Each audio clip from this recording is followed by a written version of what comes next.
Alors, Armin, j'aimerais que vous me mettiez un petit peu en contexte, et aussi pour les gens qui vont regarder ce clip-là, le domaine de Tariquet, l'historique, parce que cette année, c'est quand même une année exceptionnelle, c'est le 100e anniversaire. Donc, c'est pas d'hier que le Tariquet est dans le décor gascon. Non, Tariquet, c'est une vieille maison gasconne, un château, et il est présent depuis très longtemps, et il est entré dans notre on va dire, histoire familiale en 1912, au retour des États-Unis de mon arrière-arrière-grand-père, qui a racheté le domaine. Et ensuite, mon grand-père et ma grand-mère se sont installés aussi sur le domaine, l'ont remis en culture, parce qu'autrefois il était en métairie. Et ensuite, en 72, mon père et Maïté, ma tante, ont remis, on va dire, la deuxième couche, en vraiment spécialisant le domaine dans la viticulture et en orientant plus le domaine vers une activité viticole et œnologique. Ouais. Toujours en restant quand même sur les fondamentaux du domaine, qui était de produire de l'Armagnac. Il y a eu Pierre, Yves, et aujourd'hui, on vous a un petit peu confié, si on peut dire, les rênes de cette grande entreprise. Donc, comment on endosse une telle responsabilité? Alors, je ne sais pas si on l'endosse, si on l'a... non, je ne pense pas qu'il faille raisonner comme ça. Déjà, c'est des choses, c'est des métiers de passion, donc c'est des choses qui viennent naturellement. Et je pense que si mon Maïté est toujours présente sur le domaine et nous épaule au quotidien dans l'entreprise. Et ensuite, je pense que si papa à l'époque n'avait pas senti que Rémi et moi-même avions envie de continuer et de continuer à faire les choses dans le bon sens pour le domaine, je pense que ce ne serait pas passé comme ça. Donc la transition s'est faite à la manière de mon père, toujours très rapidement, mais en toute confiance et en toute sérénité. Ce qui me fascine un petit peu, c'est que les gens à Tariquet ne mettent pas leur, si on peut dire, leur ego en avant. C'est vraiment des gens au service du domaine. Donc ça, c'est important pour vous, on dirait, dans la philosophie du domaine. C'est important, mais je pense que c'est important de raisonner comme ça si on veut inscrire un vignoble dans la pérennité.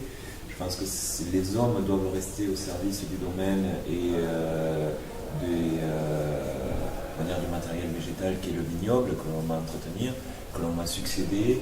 Et donc nous, notre rôle, c'est d'entretenir ce patrimoine et d'essayer de conserver ce patrimoine le mieux possible pour pouvoir le pérenniser dans vraiment du très très long terme. Une vigne, quand on plante une vigne, on raisonne sur du 40 ans, 50 ans dans la région. Donc les vignes que l'on plante aujourd'hui avec mon frère, c'est des vignes qui sont dédiées à être reprises par nos enfants s'ils veulent reprendre, mais aussi quelque chose de capital. Aujourd'hui, l'Armagnac, c'est quelque chose qui s'élève et qui prend énormément de temps. Et aujourd'hui, je vais passer à peu près avec mon frère la moitié de ma carrière, on va dire, dans l'Armagnac, à vendre des produits qui ont été faits par mon père. Et une partie de ma carrière où je vendrai des produits qui ont été faits 100% par notre génération, ce sera un laps de temps très court dans notre histoire dans l'entreprise, parce qu'on a 23 ans d'avance de stock. Donc c'est quelque chose qui se prépare et où il faut voir vraiment à très long terme. Vous avez fait de grands changements. On essaie toujours d'adapter, si on peut dire, la technologie au service du vignoble et de continuer d'assurer une qualité. C'est quand même assez astreignant de faire les deux, de s'assurer de faire des récoltes, d'amener à terme un vin, et puis en même temps de faire des transformations à travers tout ça, et que vous allez terminer bientôt avec un centenaire à travers ça. Donc c'était une belle commande. Oui, on a une année assez chargée. Non, je pense que ça fait partie de l'histoire. Le centenaire est venu nous donner un peu plus de travail, mais beaucoup de plaisir et je pense, de joie à toute la famille et à tous les gens qui nous ont aidés et participé à cet événement.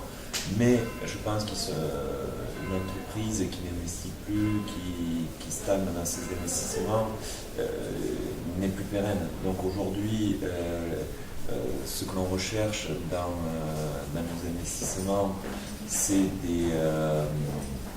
d'arriver à avoir une technologie au service d'un produit, pas de la technologie pour la technologie, mais vraiment des choses qui vont amener un plus. Alors, qu'est-ce qu'on amène comme plus quand on a de la technologie dans un marché? C'est qu'au départ, on est vigneron. Et notre cœur de métier, c'est de produire des graines de raisin de la plus grande qualité qu'il soit. Ensuite, tout le reste consiste à préserver ce que la nature nous a donné.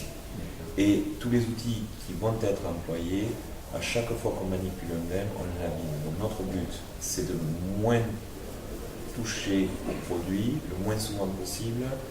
Et quand on est obligé de travailler sur le produit, de travailler de la manière la plus douce qui soit et la plus respectueuse possible. Voilà.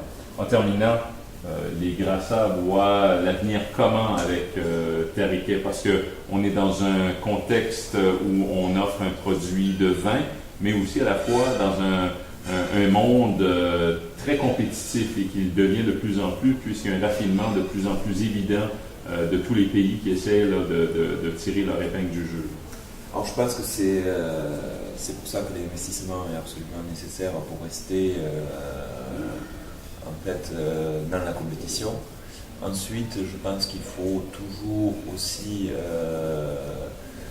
avoir ses pieds ancrés dans nos racines, mais il ne faut pas que ça devienne un facteur limitant. Il faut évoluer, il faut continuer à progresser, à faire évoluer notre gamme, nos produits.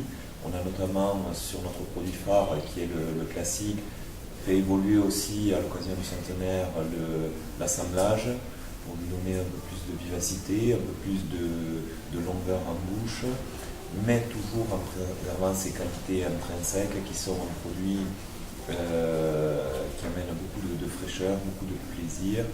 Et c'est des vins qui sont désaltérants et que